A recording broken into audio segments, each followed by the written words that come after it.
পৃথিবীতে সস্তা জিনিস যেগুলো আছে, এগুলো কিন্তু আপনি খুব তাড়াতাড়ি পেয়ে যাবেন।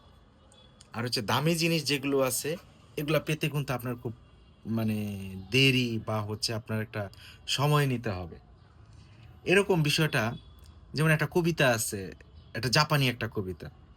যে কোথায় গেলে বলুন তো দেখি কোথায় যাই, কোথায় গেলে শান্তি পাই। ভাবিলাম বনে যাব, তাপিত হিয়া জোড়াবো।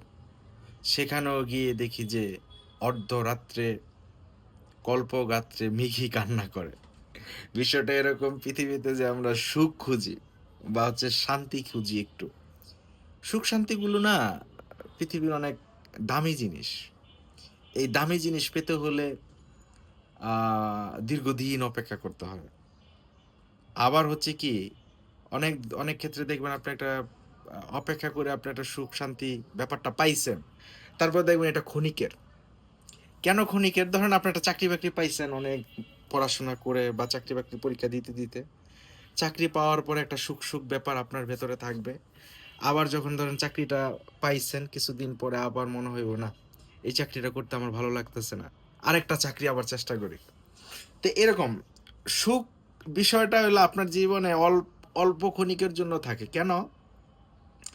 এটার মেইন কারণ হচ্ছে আমরা যেখানে যাই, এরপরে আমরা চিন্তা করি আরেকটু বেটার কি আছে?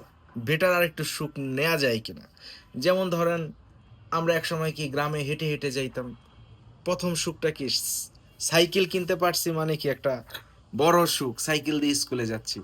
তারপরে শহরে কি গাড়ি-বাড়ি, গাড়িতে আসলে এসি গাড়িতে যাইতে কেমন লাগে? এ একটা সুখ।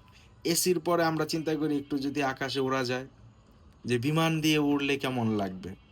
এই যে আমাদের সুখের যেই সুখ কেনা, সুখ কিনাটা আস্তে কি এক্সপেনসিভ হয়ে যাচ্ছে। অনেক দামি হয়ে যায়।